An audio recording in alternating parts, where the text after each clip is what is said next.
So I wanted to explore a career path where I was going to help people, and looked into how I could become a cop, and I went to Lakeland's Academy. I graduated, and I began my career, and I've never looked back since, and I don't regret it at all. It was probably the best decision I've ever made.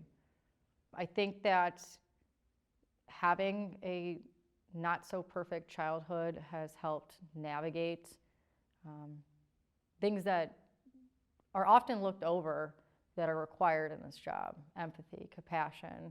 I think that being exposed to drug addiction, alcoholism, and the mental health issues has helped me relate to people on calls for services. Has helped where people can unload, because this job isn't always just about punishing someone. It truly does come down to helping someone. I pride myself and strive to have a very good work ethic. I have 2 kids that I want them to grow up knowing that hard work does not go unnoticed, and it's very important to me. I think that I would love to see more females join law enforcement in general.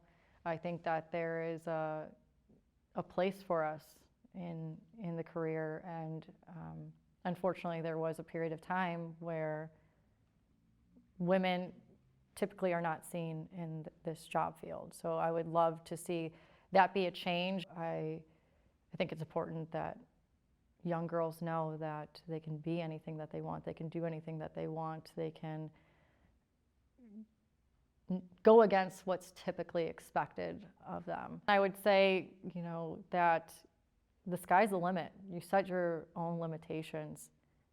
And as soon as you start to truly believe that is when you find yourself what you want and how to succeed. You have to know that you are your biggest obstacle. So, if you want something, go for it. Even if it's not the typical career path. I don't think that most people would look at me being 5'1", 110 pounds, would assume that law enforcement would be my career choice, but I love my job, and I'd like to think that I'm decent at it. I owe a lot of my work ethic to my mother, who struggled with us, growing up. For a period of time, she was a single mom, working numerous jobs to, just try to keep a roof over our heads. And, she taught me to never give up. My biological father died at a young age. And I remember her having a conversation with me saying, you can become a statistic or you can beat the odds. But she sat me down at an early age, and she was very real and genuine, and I attribute a lot of my success to her. She's taught me to never give up, and I'm going to keep working as long as my heart's beating.